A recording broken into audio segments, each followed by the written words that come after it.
You know, sometimes it feels good to go back and rectify a little bit of what I'm going to say is dropping the ball.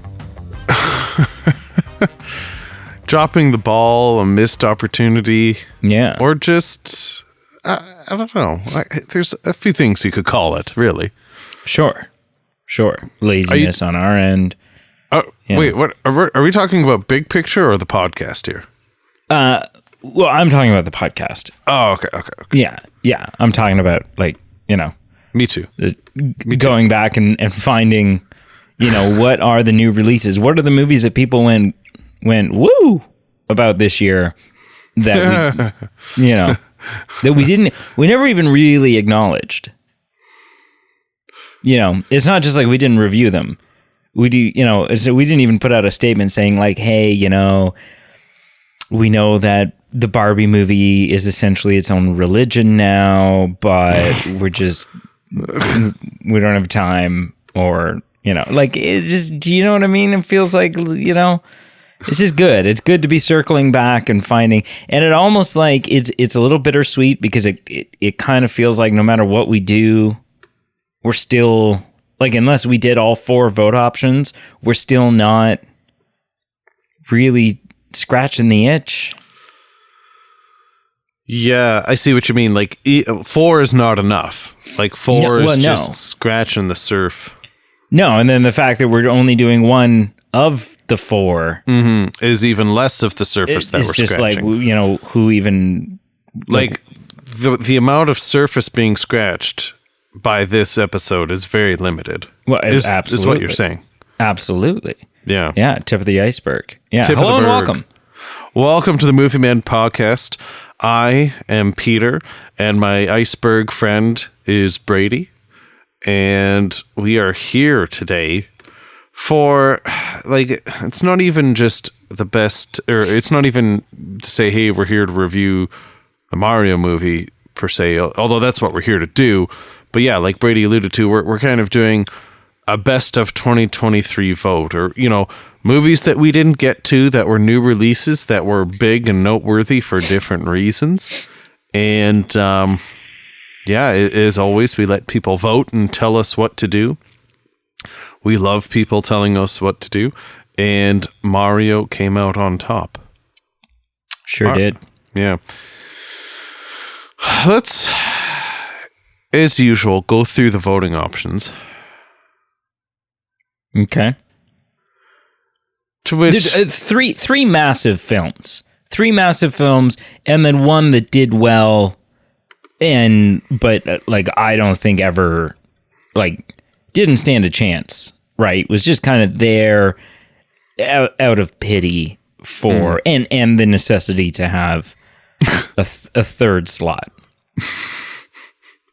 Just kind of, because let's face it, the creator was never going to win. So let's get there there's a lot to break down with that one. Okay. Let's get there. All right. So in 4th place was Oppenheimer. Which surprised the hell out of me. I'm not surprised it didn't win. Yep. I'm not surprised it didn't win. In fact, I was surprised a little bit with the vote results. In general, I was surprised with what did win. I'm surprised a little bit about what we're sitting down to talk about. Sure. Yeah. But I was surprised that Oppenheimer was in dead last. Yeah. Yeah. And I mean, of the 4, you know, of our 4 options, 3 of them were the top grossing films of the year so far. So yeah, Oppenheimer came in last. I would have been intrigued to break it down a little bit. I've alluded to this on the show before, because it didn't win. I'm assuming you haven't seen it. I have not. No, not yet. What I would say in a nutshell is I think I've come to appreciate it more. I saw it in the summer, and then I watched it more recently. And I think as a fault, I think it's 2 films trying to do, you know, it's one film trying to do 2 different things. It's trying to do like a character study and studying someone's like ethical dilemma. and then it also combines kind of a courtroom drama. And both things are really cool and really neat if done well. And I would have preferred those two things being in two separate movies, because if it had just been a character study about someone's moral dilemma, especially about like the atomic bomb, like that was enough for me. So it could have been incredibly, like it could have been probably a 9 out of 10 for me, but because it was trying to do too much, it's still good. I still appreciate a lot of things. I think it's probably my favorite Cillian Murphy film, and it's probably my best Christopher Nolan film. But at the same time, I've also kind of had a renaissance or rethinking of Christopher Nolan, going, yeah, it's probably my favorite Christopher Nolan film, but I also realize none of his films are perfect. They all have a bit of a glass ceiling, and so I'm not saying Oppenheimer definitely is his cherry on the cake, but the other films of his aren't perfect by any means. Right. So yeah, so your favorite Christopher Nolan film, but that doesn't necessarily mean what it used to once mean. Sometimes you can really just hit the nail on the head of like communicating. Yeah, that's exactly what I mean. Sure. Okay. So next in line was, and I guess shout out to Robert Downey Jr. because he did really do a good performance in that film. And I mean, yes, it was a good performance, but also like the MCU, it's another project that's keeping him from giving me another Sherlock Holmes. So, I mean, sure. Right. Or a follow-up to Dolittle. Yeah. No, good gosh. Just no. You know. Ay. Great film. Great film. In third place was Creator. So definitely, like, of the four that we picked, this was the outlier in that, yeah, like it didn't even crack the top 10 highest grossing. The other three options were top 3. Right. This thing was punching out of its weight class. So what I'm going to say, I'm going to just say one thing about it, and then I'm going to turn it over to you because this was your vote option. I have to say, when I started seeing trailers for it at its time of release, I literally went, shrug, who cares? Not that it's not known, not that like it's not a big blockbuster, just it didn't seem that enticing to me. Like it maybe seemed a bit forced, maybe just not, kind of like a neat premise, but I didn't think it was going to deliver. And no one's come up and told me, yeah, it's a 10 out of 10. Oh, it's great. It's amazing. But I have heard from people who've seen it that it was interesting and there was maybe more to chew on than I ever gave it credit for. So I was intrigued to see this on the list. Why did you put it on this list, Brady? Well, I needed a fourth. Contractually. I mean, that's a big part of it, right? So it was the last one. It was the last one to get entered. Sure.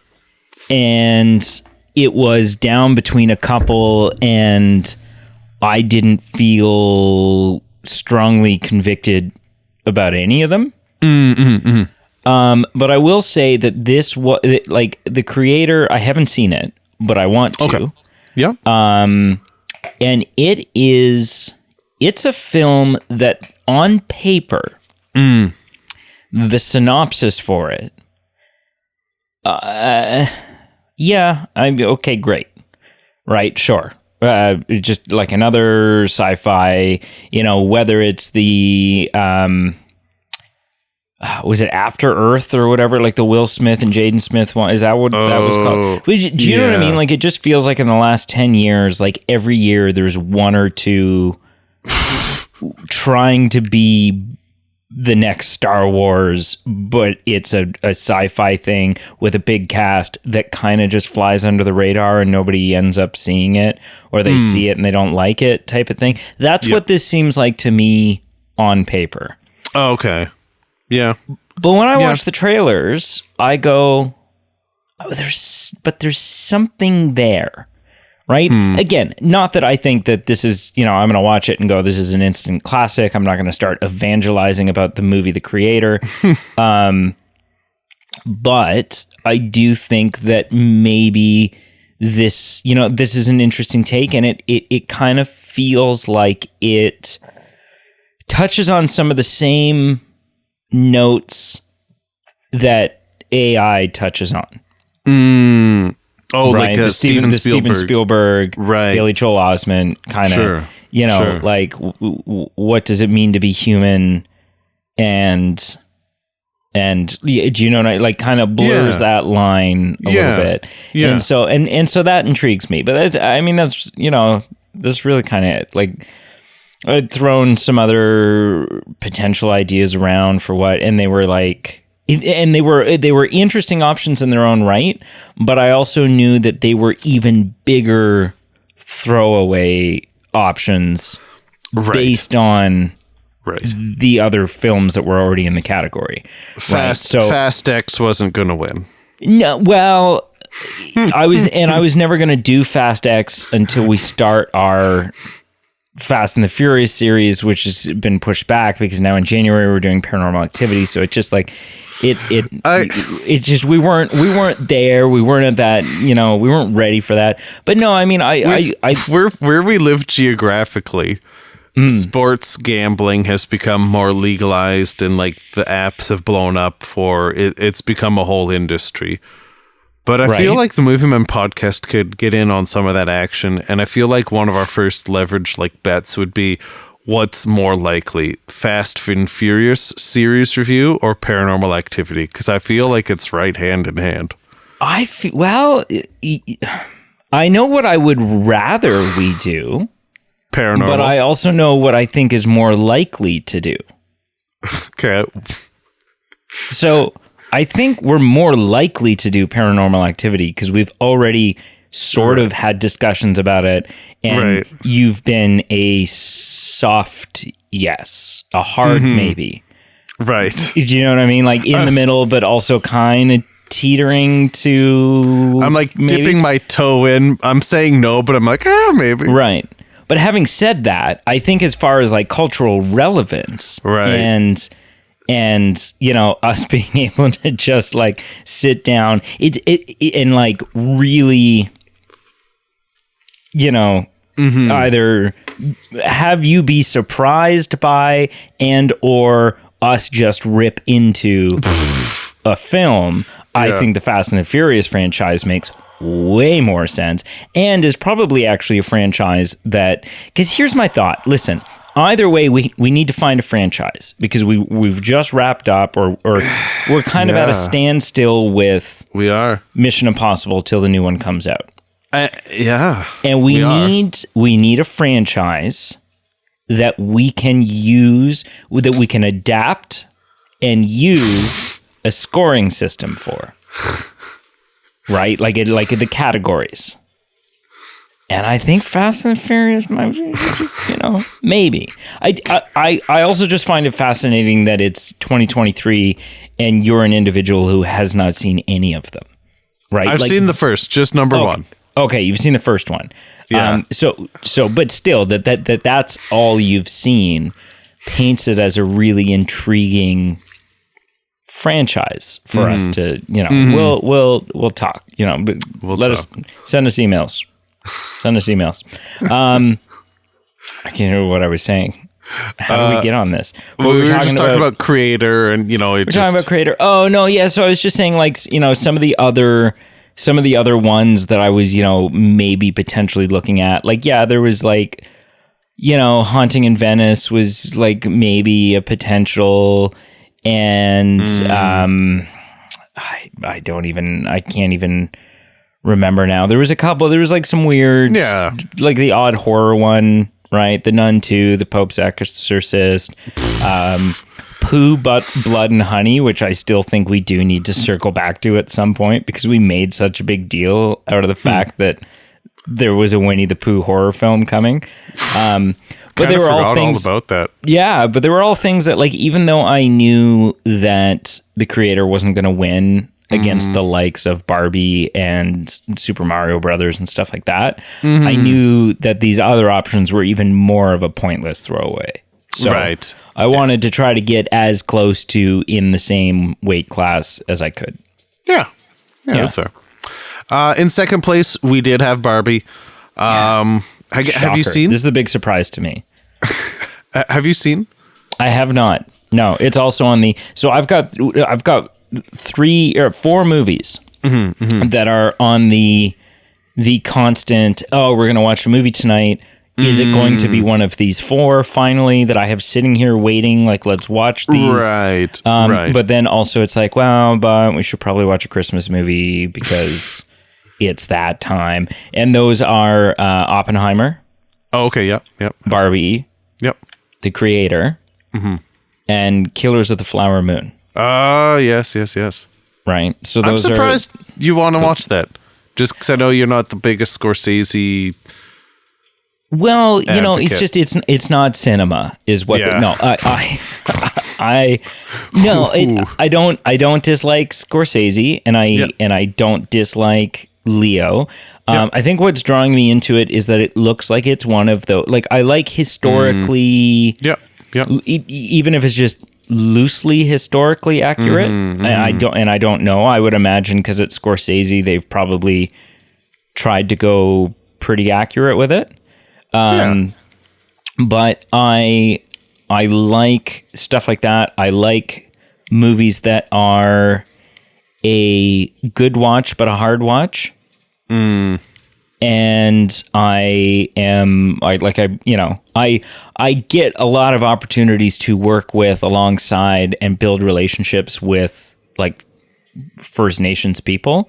And so it's sort of a topic that's near and dear to me. Sure. And so that's something which again will make it probably much harder for me to watch. Right. But yeah, so that one's definitely on my list. Cool. So yeah, Barbie, I have seen it. I thought it was more of the Barbenheimer. I thought it was more the artistic, superior film to Oppenheimer. I just didn't appreciate, which is shocking. Like it's a weird statement. It's a weird statement, but on the other hand, maybe we shouldn't have been surprised because it's a Greta Gerwig film, right? Like, sure. A lot of people did chalk it up like, oh, it's Ryan Gosling, oh, it's, what's her name, and it's gonna just be silly, blah blah blah. And to a degree, like it plays into those tropes and fun things, but it really does cut deep. Essentially, I am a sucker for character studies. So if it had been more in the tone of a character study of Barbie, I think I would have liked it a lot more. But instead, it was more of like a film about social commentary. And it's a bit of a political piece. It's a political piece. And I heard the funniest thing I heard to describe it is the Barbie movie was more politically charged than a movie about the man who invented the atomic bomb. Yeah. But yeah, see? I do not, just to be clear, I do not have a problem with the commentary of Barbie, not in the least. It does actually raise some really interesting questions about our perceptions of women and what Hollywood and the society at the time basically were communicating and all that kind of jazz. No problem with the message, just I like character studies more than social commentaries. Sure. Yeah.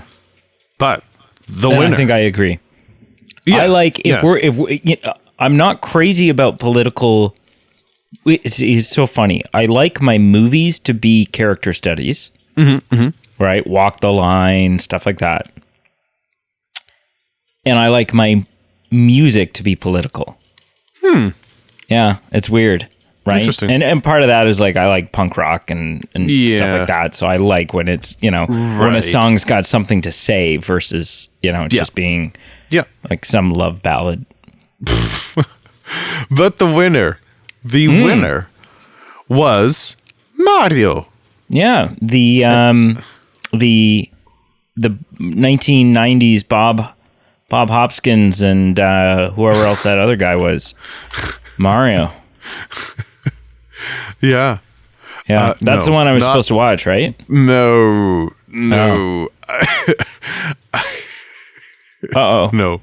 I remember at one point that film was an option for a voting when we were going back in the 90s. Oh, 1993. Yeah. And it did not win, thank the heavens.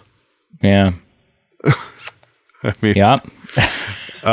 Yeah. Geez. Yeah. No, I mean, I still think it would have been a fun thing to rip on.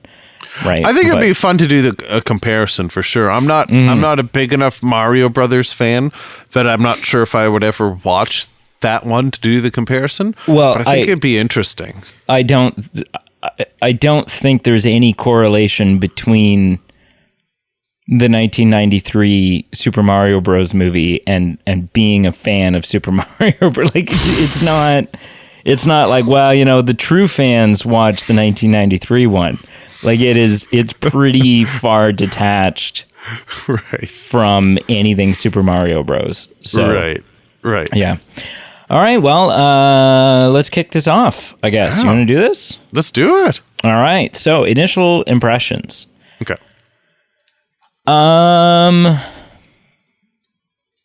Okay. So I'm also not a massive Super Mario Bros. Fan. Like I like Super Mario Bros. Right? It's fun. Anytime I get a chance to, someone's like, oh, let's play Mario Kart or whatever. Great. But there's always at least one or two playable characters in Super Mario Kart that is from something that I don't recognize. Right? Yeah. Something I haven't played. I had on, like, back in my day, I had the NES cartridge that had Super Mario Bros. And Duck Hunt on the same cartridge. Oh, man. Right? And I played a lot of that. And so that is the core, that game there, where it starts, where this whole franchise kind of starts. And yeah, I know he was Jumpman and Donkey Kong and stuff like that before that. But where the actual Super Mario Bros. Thing starts, that is the lion's share of my Super Mario exposure, right? Because that's up until the new Super Mario Bros. Or whatever it was for the Wii. Those are the only two Mario games I've ever owned. Oh, wow. I've never owned Mario Kart. I've played it at other people's places. I've never owned Mario Party, although I love Mario Party. Anytime someone's like, hey, you want to play Mario Party? I'm like, yeah. Right? I haven't played much of Super Mario Bros. 2, 3, or World. Right? I didn't have a Super Nintendo. I didn't have an N64. I never had a GameCube. Right? So there's a whole kind of Super Mario Bros. Generation. I've never played Galaxy. I've played a bunch at like friends' houses. I have played Mario 64, which was like the big deal. It was all of a sudden it was like a 3D third person. Oh, jeez. Right? You'd like jump through the paintings and go to the worlds and stuff like that. I wasn't any good at it. Sure. But I've played that. Yep. So all that being said, there are a lot of references in this movie that I know go over my head. There are a lot of references I still catch because I have picked up this Super Mario Bros. Knowledge through osmosis. But there's a lot of things that I don't pick up on how cute and special and whatever that is. So my initial impression, I just wanted to give a little bit of backstory on what my credentials are here. And they're not great. And they're not great. My initial impressions is I think this is stylistically really good, right? So I think it's got a great color palette, great art direction. It looks and feels like the Super Mario Brothers universe. Even though some references and Easter eggs are probably lost on me, I do recognize that it's chocked full of them, and those are cute, fun, great little moments. Almost all of the voice acting is on point. I think from a story standpoint, I think this is a really weak film. Okay. I think there's some big issues in the story. And I think it's a film that really, really rides on the coattails. I think it's really coasting on that cute imagery and the little Easter eggs and references and winks and nudges at the audience going, right? So But I think there are some big misses, and so it's fun, and I'm glad that I've seen it. When the second one comes out, I'll certainly watch it. But I don't know that I ever need to watch this again. And that's my initial impression. Yeah, so I will mirror your, we got to establish what our background is. I was in the same, like I didn't grow up with any Nintendo gaming systems, but I definitely played my fair share, at friends' houses or what have you. Sure. I think the most I played was honestly like in more recent years, like with like teenage adult friends, was like the Wii, the Mario Kart Wii. Sure. Which I don't know that like Mario Kart gives you a very limited Mario universe now, because there's no story or like lore building that's going on. Like it's a very just you're racing around and that's it. Yeah. But I had an awareness just because it was such a cultural phenomena, and I guess my point is I don't identify it with like a the real go hard die hard fans. So my initial impression are, I think it was light and fun. Yeah. It was something that I watched with the kids, so that was kind of a fun aspect. I thought visually it was very solid. I think some of the visual, like it never got janky for me, whether they were swimming in water, jumping on lava, like it visually was a very pleasing film to watch. For me, I didn't play video games, so if they could have just chalked it up with nostalgia stuff and it would have gone over my head. For me, the nostalgia and the references were there, they're present, but it didn't go beyond that. Like it didn't become boring or redundant or just over the top. So what I would say is it a good film? No. No. like, in that, like, okay, is this Oscar bait? Is this going to be a 10 out of 10 for me? Is it even like a personal favorite? No. Is it perfect? No.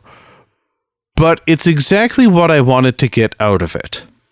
Okay. I put it on and I had realistic expectations of, this will be a light, fun cartoon.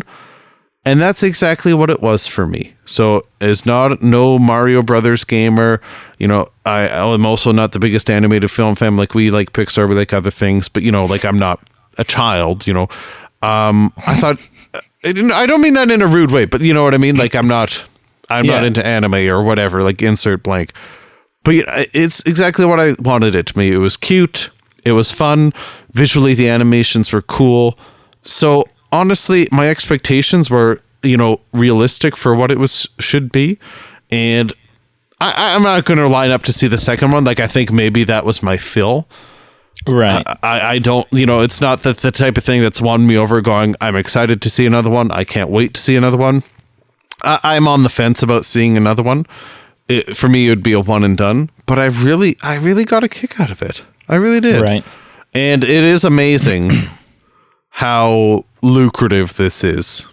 I mean, the money it's made. When you look how far it's come, when the 30 years ago we had the other rendition that not only did poorly, but it veered Nintendo away from ever making a film for a long time to being the second highest grossing film. And this wasn't a weak year. It was the second highest grossing film in Barbenheimer, a Fast and Furious movie, an MCU release, Across the Spider. Like there were some real heavyweights here, a Mission Impossible movie, like a lot of things. And it still grossed the second most in a year. So it was well received. Mm-hmm. Yeah. Yeah. And actually, before we go further, I forgot to do this when we started reviewing Super Mario Brothers. We do got to give a shout out to Jasmine, Angela, and Axel, because in their voting, they said if this wins, you got to give the cool kids a shout out, and that's what we're here for. All right, we can wrap up now. If we're not here to give cool kids a shout out, then what are we doing? Yeah. Listen, it is seldom, because I'll admit, this is something that Carl and I were talking about the other day on our news show. I'm not historically a big animation guy. Right? There are some exceptions to that. right? I think the first Cloudy with a Chance of Meatballs movie is golden. I think there's a couple others that I like, right? Like the first Despicable Me movie, sure, great. Now I'm struggling to think of others. I enjoyed the Lorax, right? But I'm not a massive animation guy. No. But I think that where I had higher hopes for this film was, or where my expectations, because you said this, you went in and this was exactly what you expected. What you expected is what you got, right? That it was light, it was fun, it was pretty shallow in terms of, how, heartfelt or really moving it was as a film, but that's what you expected out of it, so you were fine. I did look at it going, well, this is Illumination, okay? So these are the people who gave us Despicable Me. These are the people who gave us the Lorax. These are the people who, despite my grievances, they gave us the Benedict Cumberbatch Grinch movie, which, although I don't think it's although I think of the three Grinch iterations that we've gotten in film, it is the bottom of those three. Is a footnote with an asterisk next to that. Emily Mater and I both disagree, but which is fine. Yeah, which is fine. Which is fine. But I still acknowledge that it's packed full of heart and make you smile and make you, whatever. I think the Lorax is inferior to the 1970s or whatever it was, like the first animated Lorax that was done. But I still think that the Illumination Lorax is cute and fun and whatever else. And so I think I expected a little bit more just on the front that it was Illumination, right? It'd be no different than if it was announced that Pixar was doing the Super Mario Bros. Movie.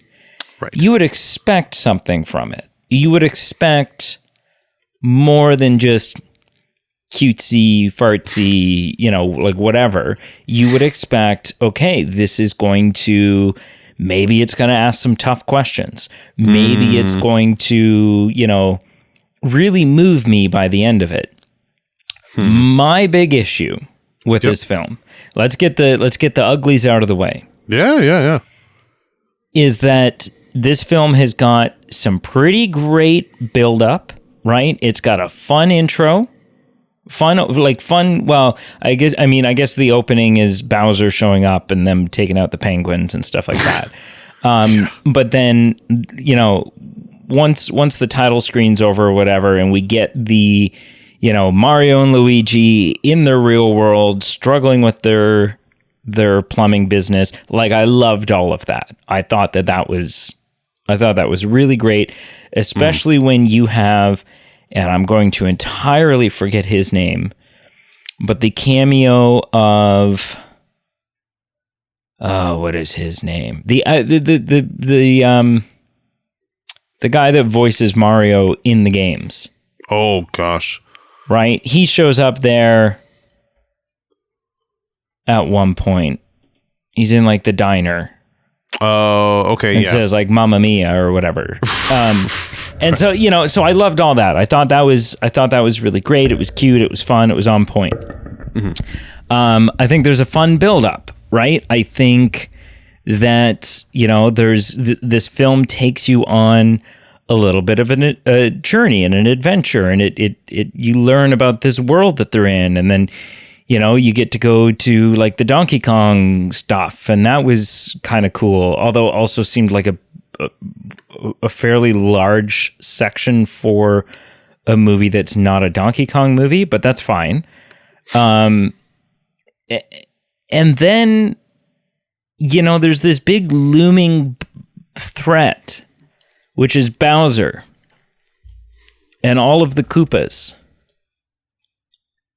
And it's kind of like they ran out of time to actually have a boss fight. Right? Like the whole thing just ends up becoming like, what are we going to do? What are we going to do? What are we going to do? and then they get the superstar or whatever it's called, and game over, right? And then they're able to just win. And so it just kind of like, I just felt cheated, I think, right? I felt like there was a good build-up. I felt like I was going to get this big showdown between Mario, Luigi, Peach, and Bowser. And there is no showdown. Right? They did. Mario and Luigi juice themselves and then save the day. And so it just, that was my big issue. Yeah. My second big issue is something we'll get into when we start talking about the voice casting, because I think they almost did a great job with this. Okay. But I would say, if we're getting the bad apples out of the way here, I do agree that, like, okay, maybe, like some animated movies, there's some really underlying, character question or character, or audience question that makes us go, that's interesting. Not that it's going to be, some Schindler's List, like mind blowing, metaphorical or ethical thing. Like, this is what it is. It's a Mario movie, but there's something that what makes the audience, makes us question something or learn something or do something. And so I'd argue, maybe there was a bit of something missing there. I feel like maybe we almost kind of got that, but for me, it was just weird. So there was something about the whole, the theme of, like, I'm always with Luigi, we're inseparable, we're great together, and blah, blah, blah, blah, blah. But the fact that, like, they were not together at all for the majority of the movie, and someone could argue maybe that's to it lets us show how much they miss each other and mean each other, or like how off they were without being with each other, or Mario needed to do some things without his brother to grow himself and then rescue him. Like, sure, I guess, but I just found it weird to have that main theme established so early, and then they spend very little screen time together, and it not only just doesn't, it's just not as rich of a character story when then that's not the case. You don't have them being together, relying on each other. Maybe they have a bit of a spout with each other, and then that's when they learn, without my brother, I'm stronger with him, or something. All these opportunities you forfeit when the majority of the movie they're apart, and especially when Luigi's just. They took the Stranger Things season 2 approach. They're like, let's just split everyone up, and they'll all just have their own little movies happening. Yeah. So, I just thought the fact that you put one of your main characters in a cage for 90% of the movie, and the fact that you don't put them together for the majority of the movie, that was a bit of a problem for me. And I think it's could be a more fun movie or a more character rich movie if that's done differently. Yeah. Okay. All right. Can we talk about voice casting? Please. So this is how I think the board meeting, the pitch should have gone. Okay. Are you ready? Strap in. I'm going to take you on a little journey here. I've got the cast list with me, so this is how it should have gone down, right? So you got your big exec there, you got your person calling the shots, and then you've got the idea guy, right? The guy that's like coming with the pitch, going, all right, this is what I think we could do, and then the boss man is sitting there and he's writing the names down and he's approving them or he's disapproving them or he's whatever, right? And so I think the way this should have gone is, the guy comes in and he goes, all right. So first of all, I know Mario's the big deal. We got to figure out who Mario is, but I'm thinking Jack Black for Bowser, right? And he'll do like a deep gravelly voice, and it'll be great. And I think he could add some levity to it. And the boss man says, "That's an amazing idea. Great, yes, absolutely. Call Jack. See if we can get Jack. It's gonna go great. Perfect." And then they say, "All right, Luigi, we're gonna get Charlie Day." And the boss man goes, I love it. In fact, you're promoted because that is a fantastic idea. I think he'll do a great job. We've got this. Let's do it. When the guy says Mario, I know, but Mario's the big one. Now, bear with me. It's going to seem like a strange choice, but I'm thinking Chris Pratt. And the boss man goes, huh? And the guy says, no, listen. We do Chris Pratt. We get him to do, not like a full, we don't get him to do the it's a me, because that'll get old after an hour and a half. So we don't lean into it all the way. We just kind of get him to do, we do like a little bit of like a Queens kind of, or the Bronx, Brooklyn kind of thing, right? You know what? I didn't see it before, but now I see it. I think that's a great idea. Call Chris Pratt, see if he can do it. Great. Now, Toad. All right, I'm thinking. Which, just a side note, I do think it's fun. No, hold on. Just as a side note, I do think it's fun that they do lean into that kind of Queens, New York, Italian family, Palmer family character elements. Like, I did think that was kind of fun.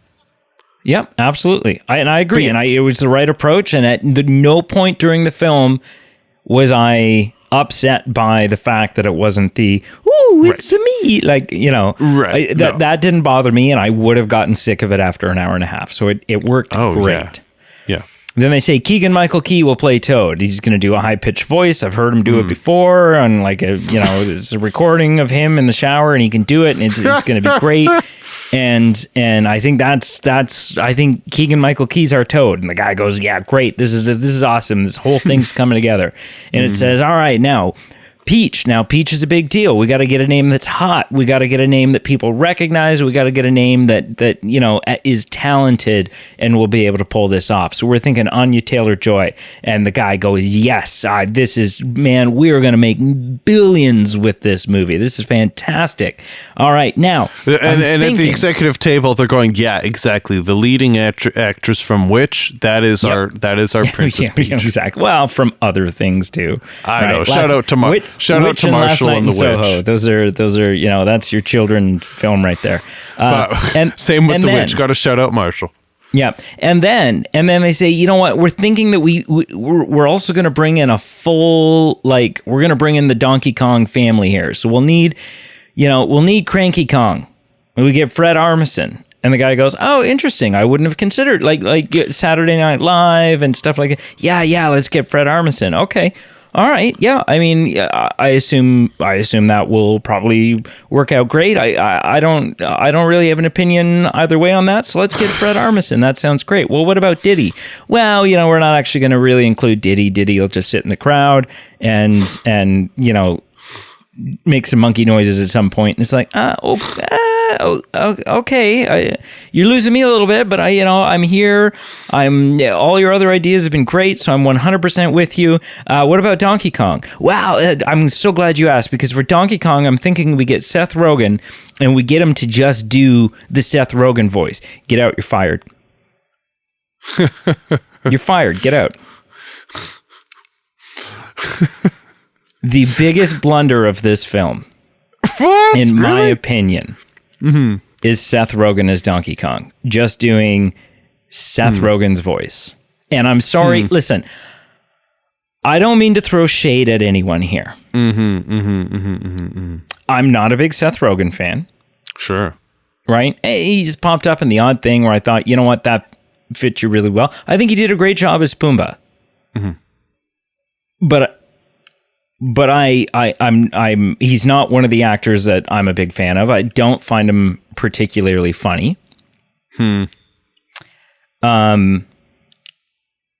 His laugh makes me want to stab my own eyes out. But that's not, again, and that's just a personal preference. That's not, other people find that laugh endearing, whatever. But Seth Rogen didn't even try.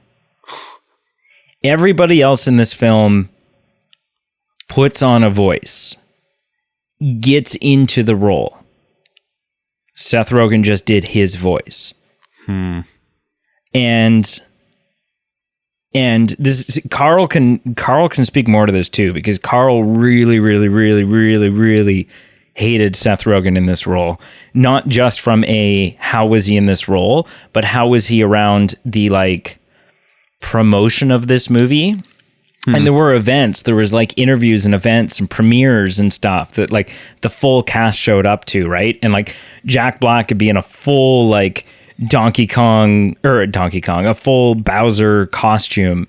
And, you know, Chris Pratt would be wearing like a Mario tie, and like everyone was into it except Seth Rogen. Right? Like just didn't care. Just phoned this performance in and didn't show pride in the fact that he was a part of this team and a part of, you know, making this beloved property come to life. And I hated every second that Seth Rogen was on screen as Donkey Kong. And I'm not like, I've played Donkey Kong Country, right? Like I'm not here to tell you, you know, I'm not the world's biggest Super Mario fan, but Donkey Kong. No, I don't really have a horse in this race, except it just sucked. It just really sucked to have zero effort put in from a voice acting standpoint. I'm not going to argue with you. You know, I'm not a big Seth Rogen fan to begin with. I guess to me it didn't stand out in a negative way too much because it was a peripheral character. I know Donkey Kong is a big character, but like he's not, you know, he's not Mario. He's not the main character. So I guess it wasn't problematic enough for me. I wouldn't have been heartbroken if they had picked someone else. So I'm not going to get on here and say, nope, Seth Rogen was the right choice. I don't know if I would ever say that for any film. You know, he's just not my favorite actor. But yeah, I guess I can hear what you're saying. And it wasn't a problem for me, but I didn't love him. Yeah. Yeah. Yeah. So this is a you've got like John DiMaggio plays Uncle Arthur and stuff, but those are just kind of throwaway kind of things. And then yes, Charles Martinet plays both Mario's dad and Giuseppe, who's the guy in the diner. Right. And that is Charles Martinet is Martinet? Yeah. Is the guy that a lot of people were upset was not playing Mario, because he has been the voice of Mario just about as far back as it goes. Sure. Yeah. So overall, though, you're happy with the casting, just not the big problem that you had with the one. Overall, I had no issues. Yeah. Overall, I thought it was great. I thought, again, and the big question for a lot of people was, you know, when we first saw that initial trailer, the teaser trailer, and we first heard Chris Pratt's voice, many of us were like, that's not right. Right? Like that's And it is one of those things, right? Like, because it's the Super Mario Brothers movie, if you didn't get the voice of Mario right, then your movie fails. Like that's a big deal. Well, it's true for all animated films, right? You sure got to get the right voice. So, but I think Chris Pratt did a great job.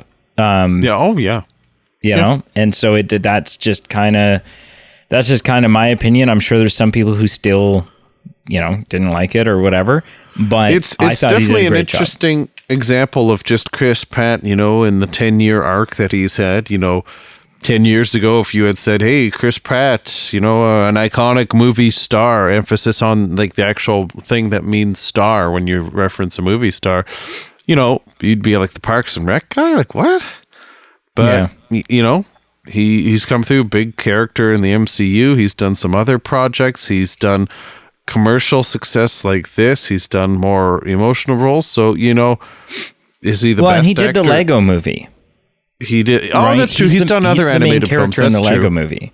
Yeah, I forgot about that. So this isn't his first real big animated film, And but the Lego Movie was another one of those examples of a film that I think this movie could have taken a couple of cues from, right? Because when they first announced, "Hey, we're going to do a Lego movie," for one, yeah. everyone was like, about what? Like What? Yeah. How two-dimensional of a film idea could you possibly come up with? And then it ended up not only having a lot of heart, but had this like deep story and deep sort of moral lesson about, learning to hold on to and reconnect with your childhood and not be a staunchy, uptight parent. Right? Let your kid play with your Lego was kind of the whole thing. But it was a film that managed to carry a lot of really, really good heart in a premise that otherwise had no right doing so. And so I think I was expecting a little more of that quality from this film, and it just wasn't there. Yeah. Can we talk about the soundtrack? We can, because it's amazing. Yeah, I'm not going to argue with that. I think I'm just a little shocked that I get the retro aspect of it because, it's a retro game. Yep. It's a kickback game, kickback character. But at the same time, like a lot of the music was more 80s vibes. Which again, there's not a problem with me, but it just seemed a bit random. Like, again, because of the whole Chris Pratt aspect, Guardians of the Galaxy aspect, it did seem a bit like Guardians of the Galaxy-esque, let's get people who will just get like a retro trip on this music intrigued in listening to this, get them into the movie kind of thing. And of note, I did think it was funny, like the closing scene of the movie, that song is literally used in the opening of Guardians of the Galaxy 2. It is, yeah. And I thought that was a little on the weird. Nose.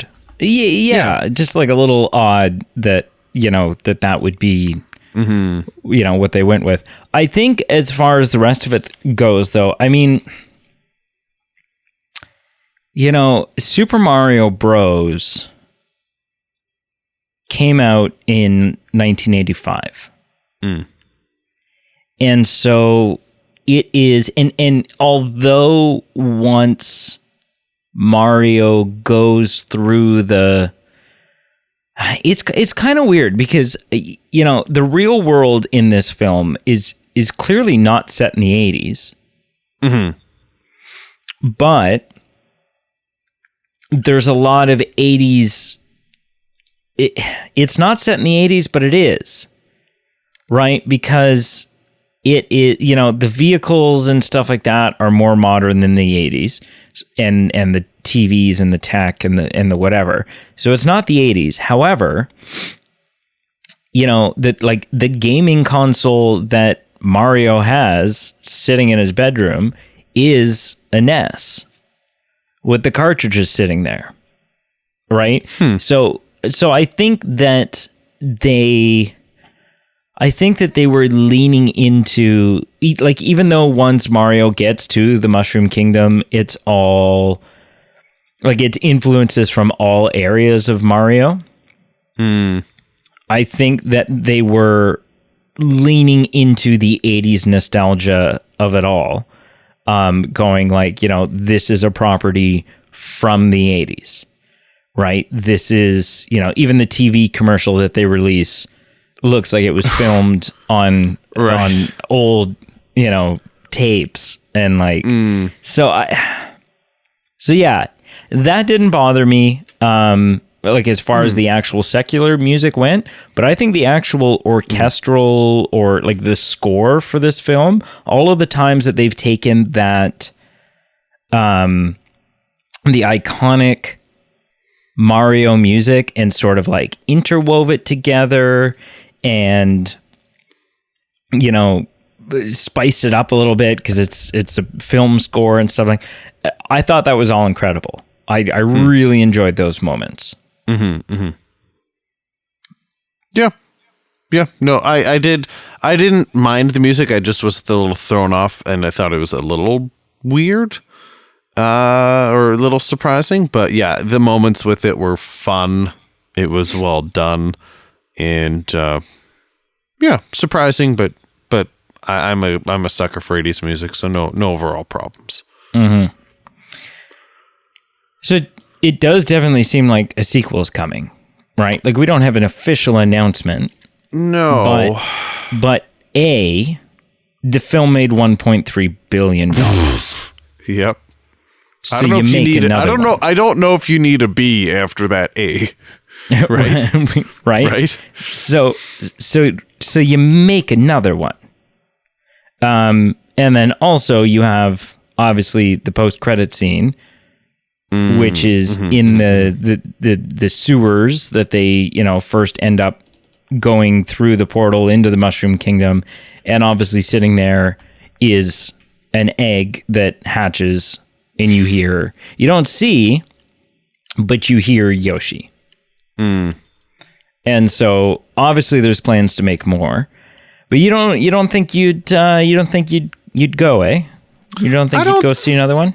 I don't think so. I think when this movie ended, I was a little thrown off. Like, you see them, and I guess that they're in this alternative world. Like, they're not running their plumbing business. They're not necessarily like just living their entire life in Brooklyn anymore. And so I think I was just trying to read into it a bit too much. I'm like, what does this mean? Does this mean anything? And I think it doesn't. Like, I think it maybe just is leading into, we could have a sequel if we wanted to, or B, I shouldn't be reading into it because it's not the type of movie that had some underlying message of, like we kind of alluded to, some of these cartoon movies can have some underlying message of the characters learning a lesson and doing something else. Don't read into it too much. It's not that it's like, they've learned something about their lives and they need to live in this alternate life to be happy or to be their true selves or something like that. Just don't read into it. It's just a fun ending, and it's potentially leading up to a sequel. So yeah, I'm not excited to see a second one. I'm not saying I won't, but I'm not counting down the days. I'm not, it's not in the same category of National Treasure 3 or Sherlock Holmes 3 or right. Yeah. Something like that. Two films that we'll probably never get, but I mean, please don't be true, but you might be right. Please just give us a National Treasure 3. Oh, man. I just but yeah, I all in all, it's a good movie. I mean, you said it's not a good movie. I think it's good. I said it's not a great, superb movie, but I said it's good for what it is.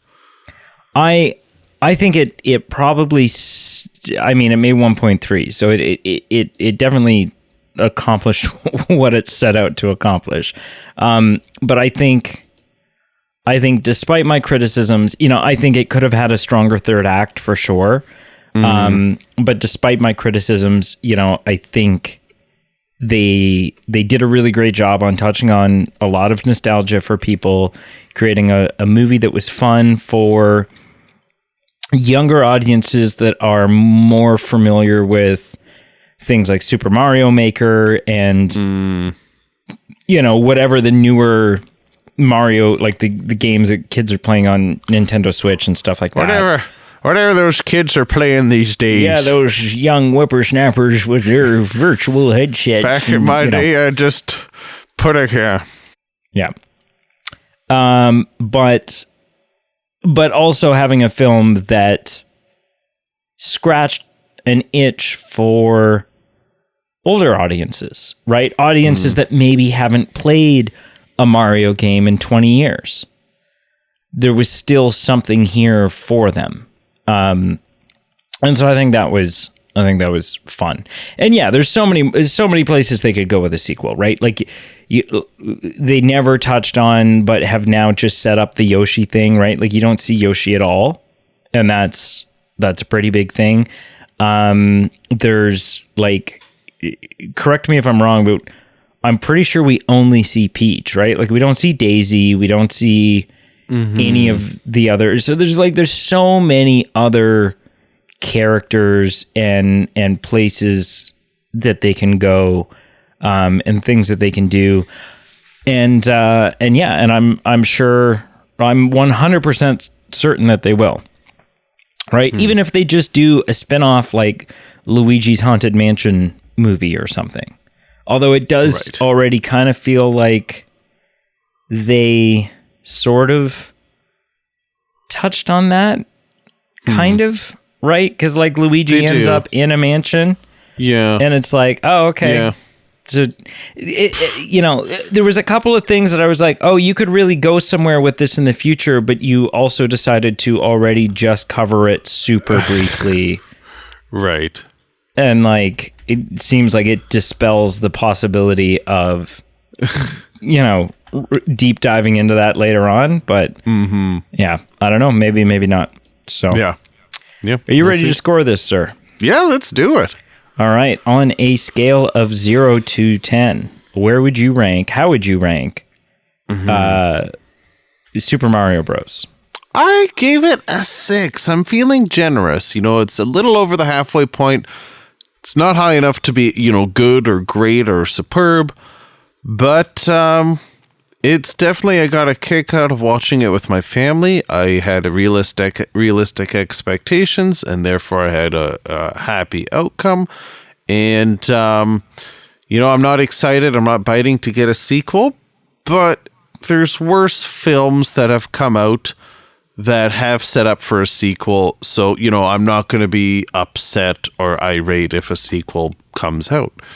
And I definitely see where the financial success comes from. If I was more sentimental about this, I would eat it all up. Like I can get where the super fans and the casual fans alike are just biting everything this has to offer. So 6 out of 10. What did you give it? I'm assuming whatever you gave would have an additional 2 if Seth Rogen wasn't. If Seth Rogen wasn't a part of this, yeah, maybe. No, I give it a 6.5, so a little bit higher than you. I think it's a great movie to sit down and watch with your family. It's non-offensive. It's fun, but I also don't feel like they really shot for the stars, right? Like they didn't set out to, and maybe they did and they failed horribly. But it doesn't feel like the type of movie that is there to really blow anybody away. And it didn't. So yeah. What'd you watch this week, sir? I watched a couple different things. Let me get out the old apparoo and I will take a look. I watched what year did it come out? A 1991 film that we almost reviewed when we did our 1991 review. I watched Father of the Bride, starring Steve Martin, Diane Keaton, Martin Short, Kieran Culkin, a few other somewhat notable faces, but obviously I guess it's a comedy drama. I guess that'd be the best way to describe it. But an oldest daughter's wedding approaches, and a father finds himself reluctant to let go. And there's some things in it that I, held up that I laughed at. There's some things that I was like, I don't know if that's funny to me anymore, of who I am, or maybe it's aged well. But it's got a good mix of heartwarming and heartbreaking and realistic, human emotions and feelings and all that kind of stuff. So to me, it's still rock solid. It holds up. Steve Martin's great. Martin Short's great. All this crew is great. And whether, no matter, if this is your type of movie, and it really just still slaps. It really makes you laugh, and it really makes you feel. And it's a solid film. The other movie I watched was not as solid, clearly, by my score. I watched the 2004 King Arthur movie starring Clive Owen, Keira Knightley, Mads Mikkelsen, who I like, Joel Edgerton, and Stellan Skarsgård, the famous Skarsgård. Pardon me. I mean, I think all of the... I think they're all famous. It's true. Skarsgårds are pretty famous, but yeah. I gave this a 4 out of 10. I was not pleased with it. I had seen it maybe 10 or so years ago, maybe 15, if I'm really wanting to feel old. And I remembered it being more epic and more, landing on what it's trying to deliver. And it was very tacky. A lot of its, visuals, like cinematography choices and visuals were very choppy and like very not smooth. And some of the acting was very over the top. Some of the plot was just very, some of the character interactions were just very random and just kind of slopped together. So I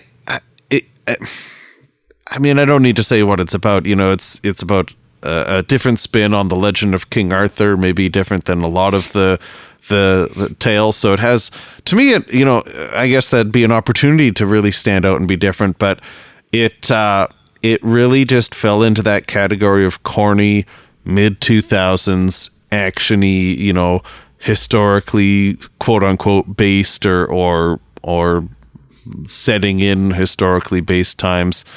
And, it didn't age well. Both is just how it was written, how it was delivered, and some of the acting. It's not an overstatement. It's not my favorite Mads Mikkelsen film. Apparently. Yeah. That's brutal. It is. What's also brutal about Mads Mikkelsen is in our geographical region, there was recently one of those events where there's like a live orchestra and they play the soundtrack to a movie while the movie plays on like a 4K big, theater screen. And it was a bit of a weekend event where they were doing both Casino Royale and Skyfall. And I physically just didn't work out that I could go, but man, that would have been a time for me. Specifically Casino Royale. I know you like Skyfall more of the two, but for me, Casino Royale would have been the chef's kiss. But okay, yeah. We shall now be not called the Movie Men Podcast, but the Movie Men Talking About Things We Missed Podcast. What did you watch this week? I watched 3 things. Okay. I watched Office Christmas Party, which is like a is Jason that what Bateman, Jennifer Aniston. Continue. Yeah. Well, no. What were you going to say? Well, is that the one with the screenshot of the train? That is. Okay. Yeah. Okay. Yeah. Yeah. So it was. So for those listening, occasionally when Pete and I are watching a movie that is not for the podcast, we will screenshot a portion or, an image from the movie and send it to the other person, see if they can guess what it is. And sometimes I try to go real obscure with it. Real niche, yeah. Real, just like, you look at this all day, buddy, you're not going to figure it out. It's like the back alley of like Gone with the Wind or something. Like, yeah. It's just... And that's what this week's was. It was like something I knew you weren't going to get. Is what it is. I feel no shame. Feel no shame at all. Jennifer Aniston, Jason Bateman, Kate McKinnon, TJ Miller. Who am I? There's I feel like there's a big name that I'm missing, but some like a big name comedy. Big. Yeah. Yep. And yeah, I like it. I think it's funny. I think it's fun. I think it manages to pack a surprising amount of heart into it. Sure. Needless to say, was not Brienne's cup of tea. Sure. Right? I don't think she actively disliked it. Well, I just think it didn't do anything for her. Didn't turn the crank. Yeah. And I will just say, I've seen it twice, and I remember really liking it more the first time.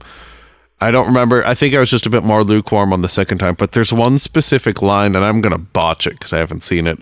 But it's where that side character, they ask what his background of education was in post-secondary studies. And he's like, yeah, I did something with with a minor in Drake studies or something. Like it's... Oh, yeah. I'm botching it, but it was a line that I literally laughed out loud. Being Canadian and being, Drake. Yep. Yeah. Then watched another Christmas movie called A Boy Called Christmas. Never heard of it. I think it came out in like 2000. It's either 2021 or 2022. It's on Netflix. Okay. And I recommend it. Oh, A Boy Called Christmas. A Boy Called Christmas. Now, not everyone's cup of tea, I guess, right? Like, it's true of all film. Again, I don't think it was everything Brienne hoped it would be. I thoroughly enjoyed this. Sure. And all I will tell you, because I feel like it's all I need to tell you, in order to spark your curiosity and make you go, yeah, okay, I'm thinking about watching this.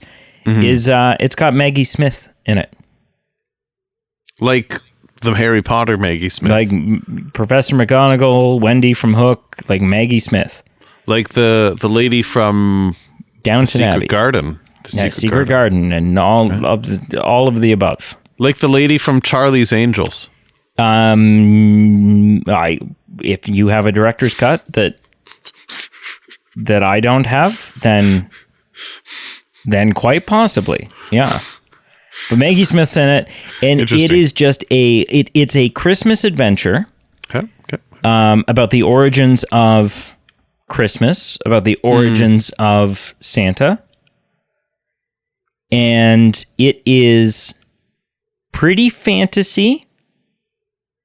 And I would say from a stylistic and like CGI standpoint, on par with like the Chronicles of Narnia movies.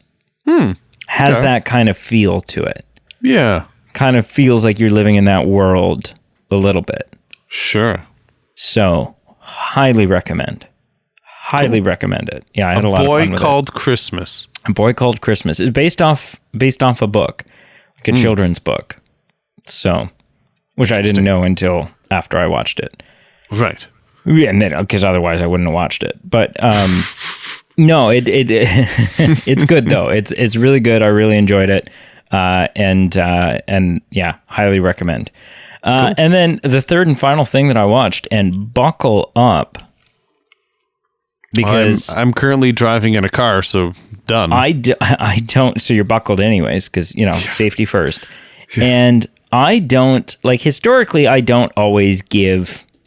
Sometimes I'm just like, well, I watch this and I watch this and I watch this, right? You're more inclined to give a little bit of a synopsis or a little bit of a report on what you thought. Well, and I know that I've done so for the last two, and so obviously there's no pressure for me to do it for this third one. However, once I tell you what it is, I feel like the heavens would cry out if I didn't say, and this is what I thought. Okay. I watched the Taylor Swift Eras concert movie. Yeah. Okay. And. I mean,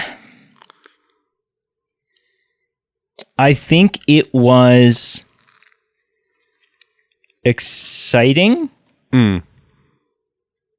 she created a spectacle on stage. Sure. And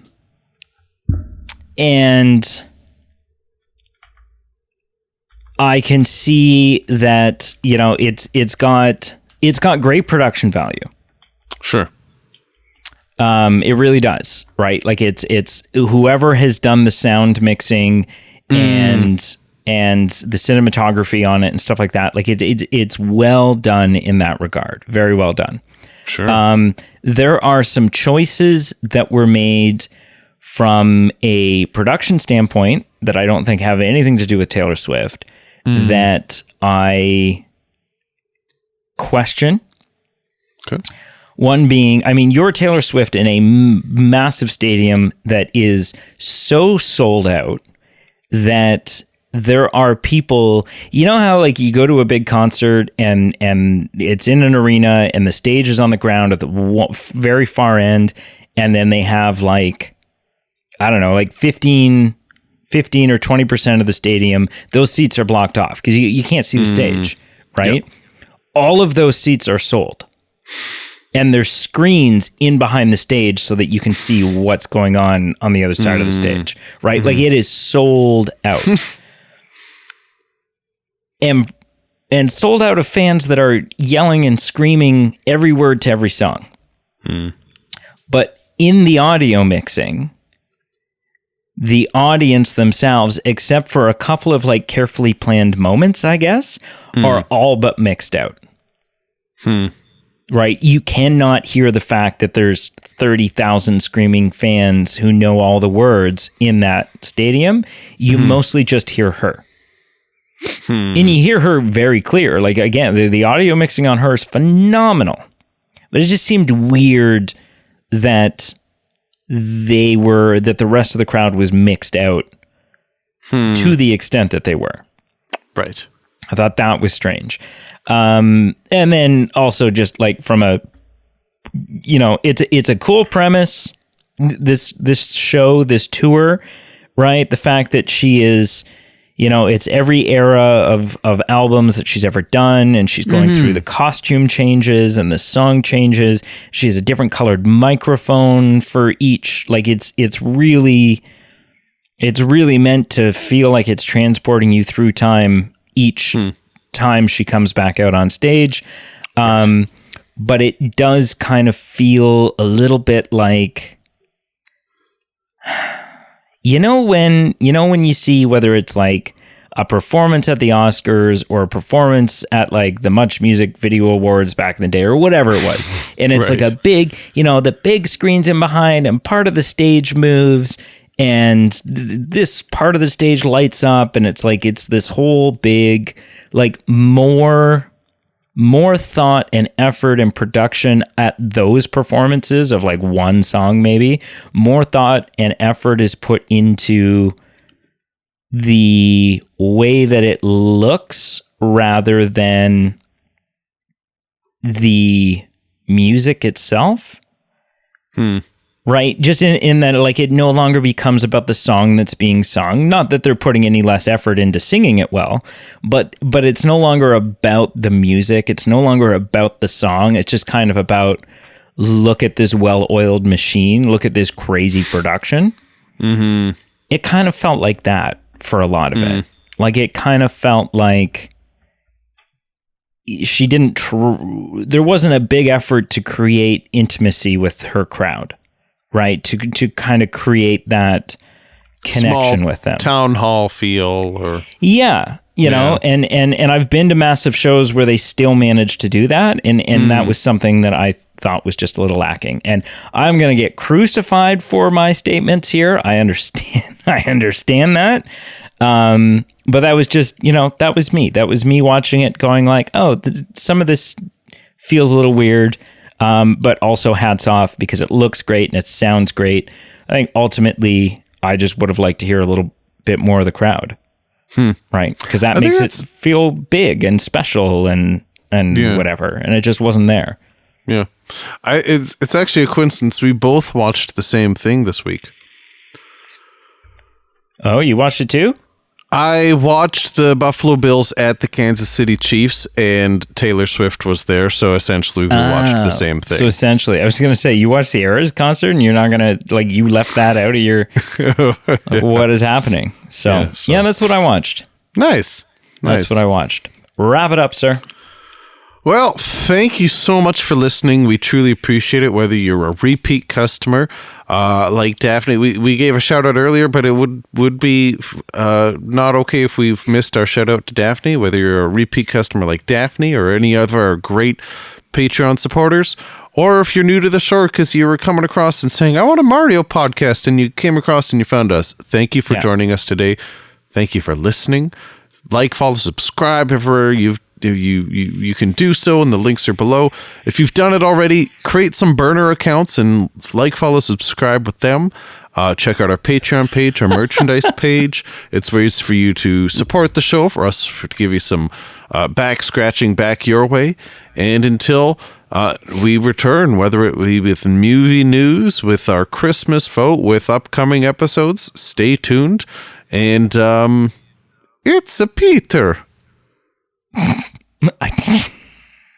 not even going to try to follow that up with anything. Yeah, I don't know how you do. I don't know.